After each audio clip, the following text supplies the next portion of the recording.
welcome back to my channel and welcome to the start of a new series. I'm actually really excited about this one. It's gonna be all about reincarnation stories. And I know I've made videos before discussing my religion and how I'm agnostic. I don't believe in any organized religion or anything, but I am a very spiritual person. I kind of believe nobody knows, so why try to commit to anything? That's kind of how I feel about it. But reincarnation has always been something that I'm super fascinated in. I seem to be drawn to more than anything else. But I just wanted to let you guys know that no matter what your religion is, I think you can be open-minded to the idea of reincarnation and also be religious, if that makes sense. That's what I'm trying to say. This story is insane. I've actually known about this a really long time, and so I've always wanted to do a video on it. But before we get started with that, today's video was sponsored by Audible. Little backstory, I have wanted to work with Audible for a really long time, like ever since I've been on YouTube pretty much, because I've always seen other YouTubers doing it, and audiobooks and Audible is very important to me. I've made videos about this, and a lot of you already know this, but I have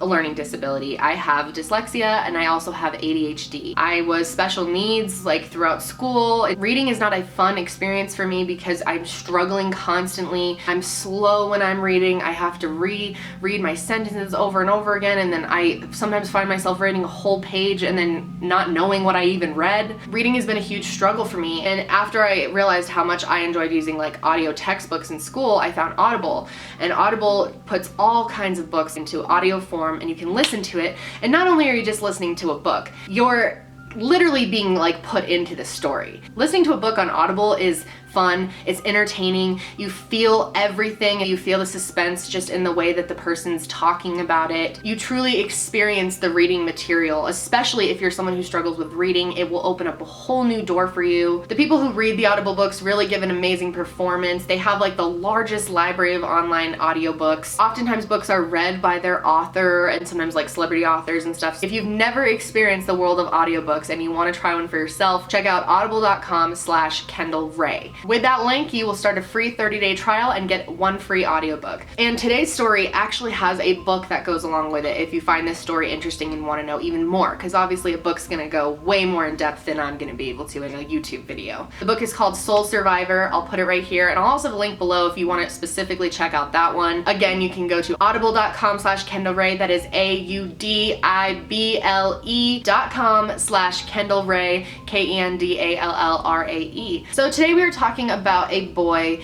and his name is James Leininger. He was born on April 10th of 1998 to Bruce and Andrea Leininger, and this story is just, it's incredible. It's really gonna give you chills. It's so interesting. So when James was young, this is around the year of 2000, he was always obsessed with airplanes, like really obsessed, more than just your average kid, because there's a lot of little boys who like airplanes, you know, looking up at the plane go by airplane. This isn't too abnormal, but he really liked planes a lot. 6 years old and full of spirit, James knows a lot about planes, especially warplanes.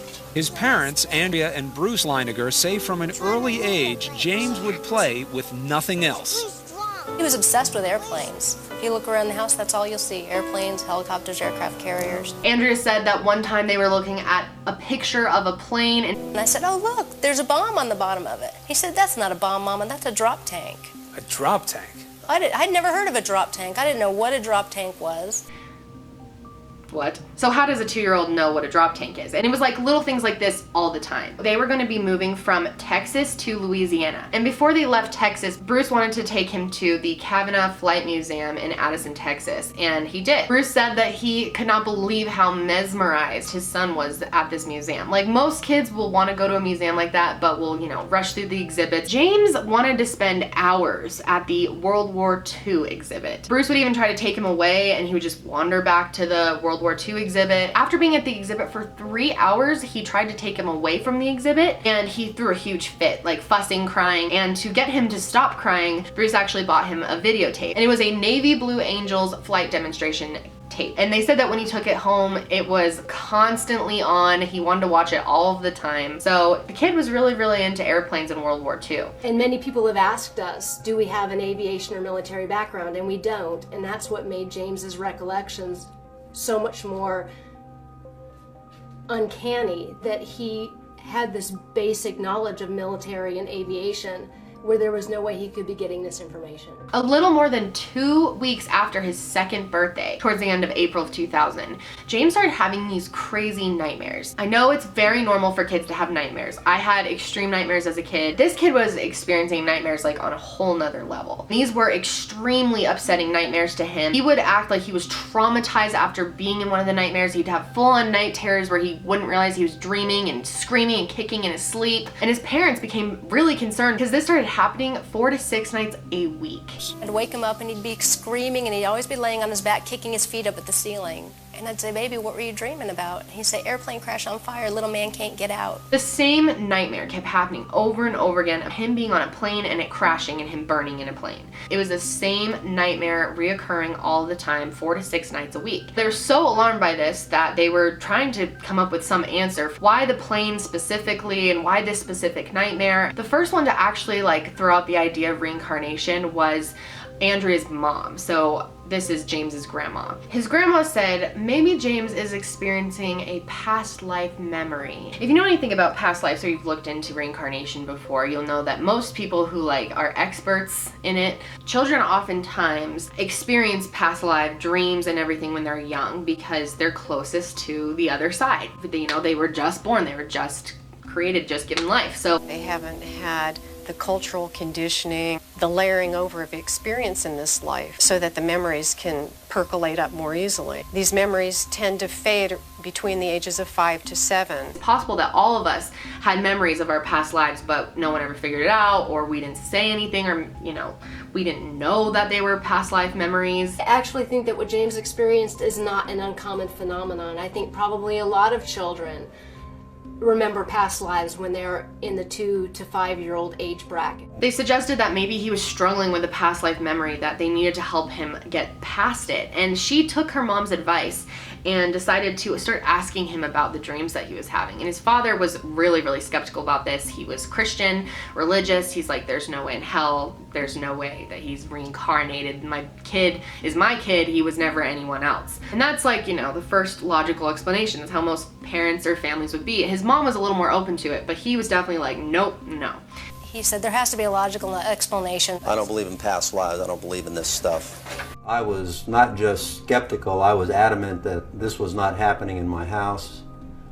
And my belief system rebelled against the concept and the idea of reincarnation and past lives. We are taught from a very early age in this culture, in the Judeo-Christian culture, that reincarnation doesn't exist. So Andrea decided to start taking him seriously when he had those dreams. It's almost like he really did just teleport from somewhere, and ask him what happened in the dream, you know, acknowledging them. And James told him that in his dream he was in a plane and the plane took off from a boat but then was shot down and crashed. They would ask him, who shot you down? And he would look at them like they were idiots and say, the Japanese. And keep in mind, this kid is 2. I mean, how does he know about World War II? His parents were like baffled that he knew this. What happened to your plane? He said, it crashed on fire. And Bruce said, why did your airplane crash? And he said, it got shot. And Bruce said, well, who shot your plane? And I'll never forget the look on his face. He went, oh, the Japanese. And it gets way crazier than that. So they asked him who piloted the plane, who was the pilot, and he said James. They thought he was just confused and he was just saying his own name. I'm the pilot because I was the one dreaming, so James. Do you remember what your name was? And he'd always say James. But his name is James. It never really occurred to us. We thought he just wasn't understanding the question. When they asked him what plane he flew, he would say a Corsair. And so they looked it up and it was a real plane. He would talk about how the Corsair had issues with landing, that it would sometimes veer to the left, and that the tires went flat easily. Now that's like a very specific thing for a 2-year-old to say. So then they asked him, what was the name of the boat that your plane flew off of before you got shot down? Do you remember where your plane took off? And he said it took off of a boat. Do you remember the name of your boat? Natoma. And his parents say that they were just shocked. I mean, I would be like, just coming out of nowhere. This is your child. You're with them all the time. You know what they're watching. You know what they're doing. And then he randomly says Natoma, throws it out there.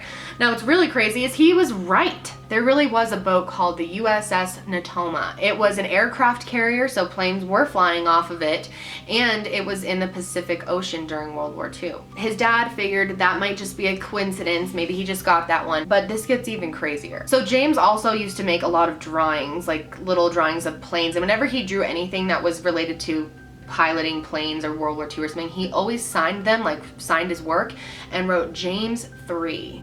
Now, no one knew why he started doing that. One day I asked him why he's calling himself James 3. It was because I'm the third James. So what does that mean? And his parents clearly had no idea. So as time went on, Bruce pretty much made it his life's work to prove this wrong, to prove that his son wasn't reincarnated, and to find a logical explanation for what strange occurrences were happening. Another super weird thing that happened when James was playing with like G.I. Joes and stuff, or his toys, he would sometimes take the propeller off of the front of a plane. He also gave his G.I. Joe characters pretty unusual names. He named them Leon, Billy, and Walter, and his parents had no idea where he got these names from. Bruce asked him, hey, why are those dolls named that? And he said, well, those were the guys that met me in heaven when I first got there. Oh my God. I just can't imagine what you'd do it as a parent. Like, I would be freaking out. So they kept pressing him for information, and they asked him, do you have any other friends? So I said, do you remember any friends or anyone else that you flew with? And he said, Jack Larson. So specific, with a last name and everything, Jack Larson. His father, of course, was still skeptical. He happened to be in a book club, a history book club, and there was one month where he got a book called Battle for Iwo Jima by Derek Wright. James hopped up on his lap actually just to watch cartoons. He happened to spot one of the pages, pointed at it, and said, He goes, Daddy, that's where my airplane was shot down. And I said, what? That's my airplane got shot down there, Daddy. And I just went, blank.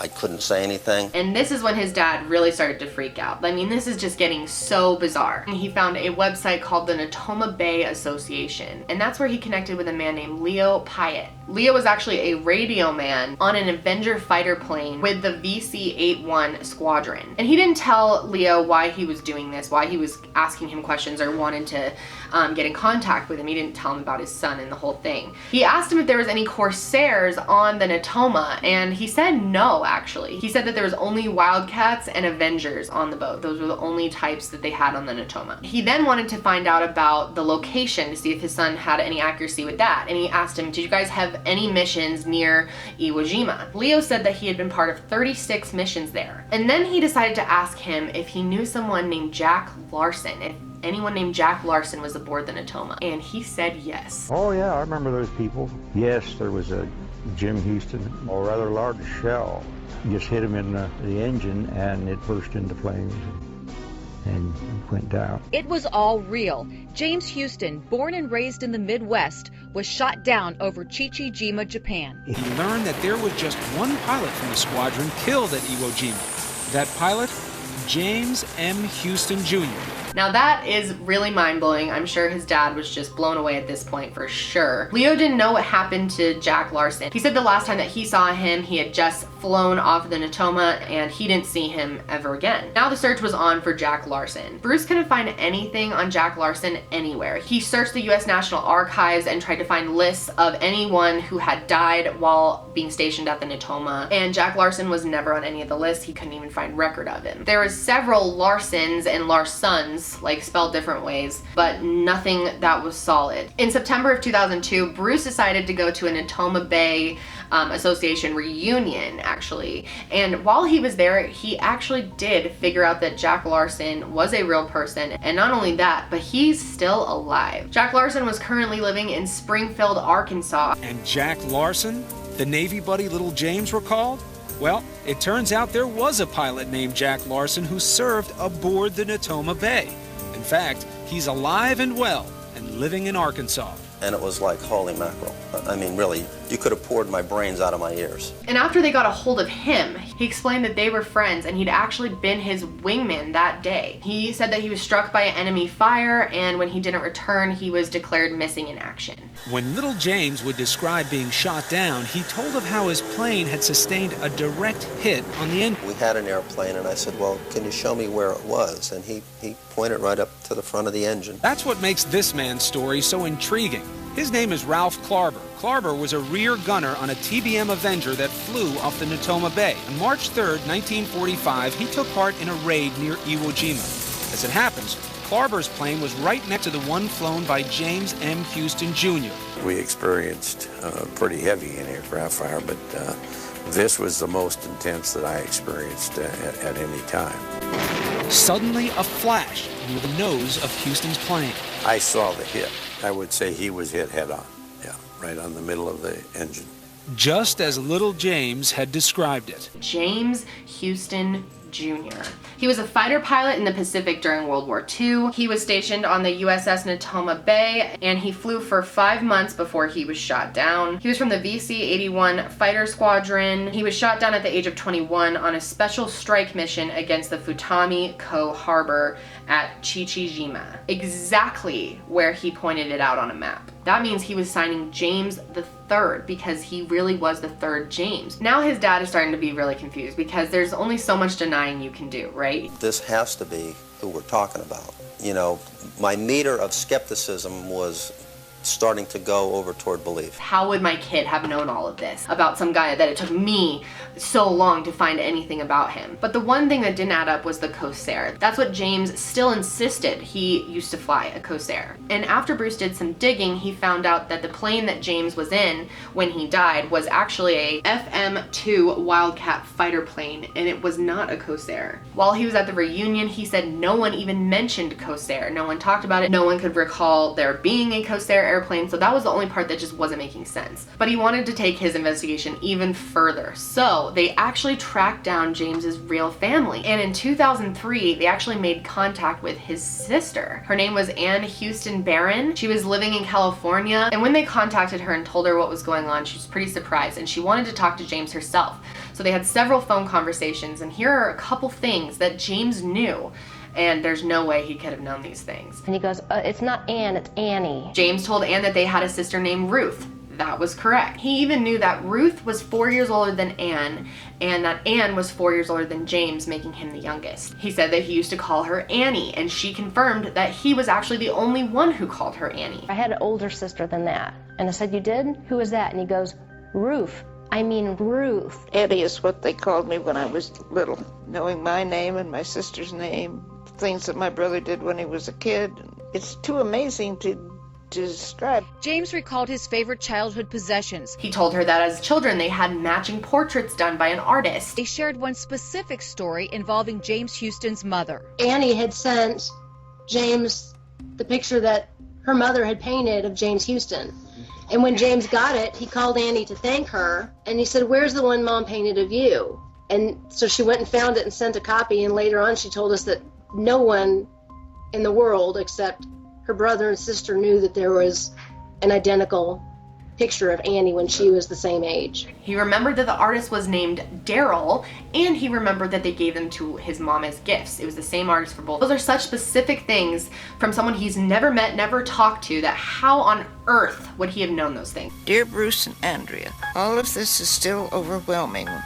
I can only imagine how it has affected you, but I believe, with my love to you, Anne, the child was so convincing and coming up with all these things that there's no way in the world he could know, unless there is a spiritual thing. She obviously was really overwhelmed, and she offered to send a package to James with some things in it and photos. So when they got the package, they opened it up, and the first picture they saw was James Houston Jr. standing in front of a Corsair airplane. That was his favorite plane. That's what he learned to fly with. It's what he flew with most. So no wonder James remembered and was so stubborn about the Corsair, even though they were not even part of the Natoma. So Bruce decided to do a little bit more digging on this, and he found out that before James Houston joined the Natoma Bay and the VC-81, he was actually part of an elite special squadron, and it was called the VF-301. This was 1944, so the year before James Houston died. The elite squadron test flew Corsairs for carrier use, and only 20 pilots were selected for this assignment. However, the VF-301 was actually disbanded after 8 months, and James was transferred to the VC-81. And after that, Bruce was sold. He said that was the one missing piece he needed. It made complete sense. The whole thing made sense now. What do you believe now about your son James? I believe that he had a past life. I believe that in his past past life he was James M. Houston Jr. And he came back because he wasn't finished with something.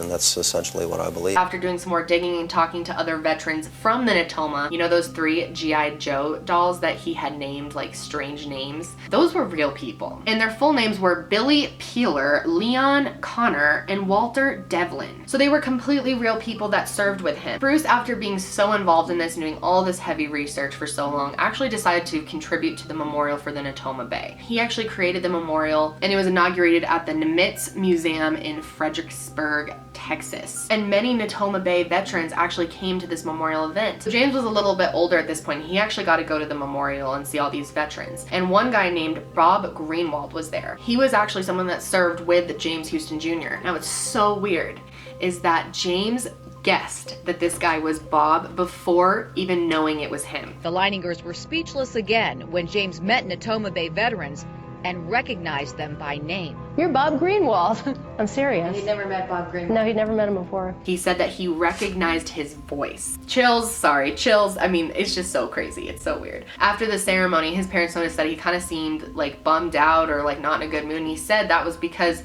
they were all old. In his head, he was sort of expecting to see all his young veteran friends from during World War II, and now they'd all grown into older men. As time went on, his parents decided to do a kind of memorial service for James, and look how emotional James got. Even traveling to Chichijima for a memorial service at the site of James Houston's plane crash. And James just got so emotional and just lost it. But when it was over, it was cathartic. You know, we're able to close the loop, especially for James. Now that is just like, how can you fake that? And there's a lot of people out there that think this whole thing was a lie, that James was in on it, but he's 2 years old. Do you ever rack your brain and say, gee, I hope I didn't say anything or do anything that put this in James' head? Do you ever question yourself still or no? No, because we're talking to a 2-year-old.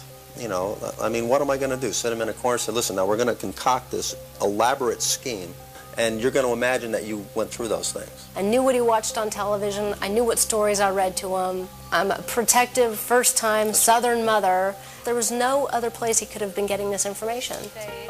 Assuming the Leiningers are acting in good faith, what we have here is a classic conflict of faith versus science. Now James is older. He still thinks that he is a reincarnated version of James Houston Jr. He was 2 when he started having these dreams. Right. Well, I don't have the nightmares anymore. Okay. Those passed after we went to Chichijima, and I got to say goodbye. And I guess I kind of just made that spiritual release. Do you feel that you can live your own life? Or do you feel like you cannot separate the two? Oh, I live my own life every day. I think about James Houston sometimes. Okay. So I don't know. It just leaves me thinking about the afterlife and what comes next. And I've said this before, but I love the analogy of like consciousness being like a radio signal. It's always on.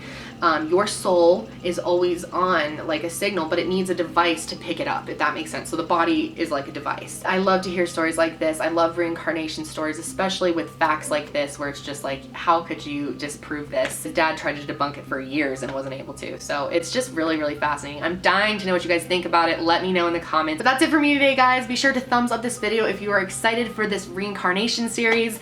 Be sure to subscribe if you're not already and turn on notifications because that is very important. But that is it for me today, guys. I hope you're having a great day, and I will see you next time. Bye. I hope that it helps people understand the meaning of how precious life is, how fast it can just blow away. And I also hope that it opens people's eyes up to reincarnation. You do? Yeah, I hope it opens people's eyes up to the fact that reincarnation can happen. It is a possibility. It's not a lie. And that is, everything around you that you call life was made up by people that were no smarter than you. More than I can say, do it to me.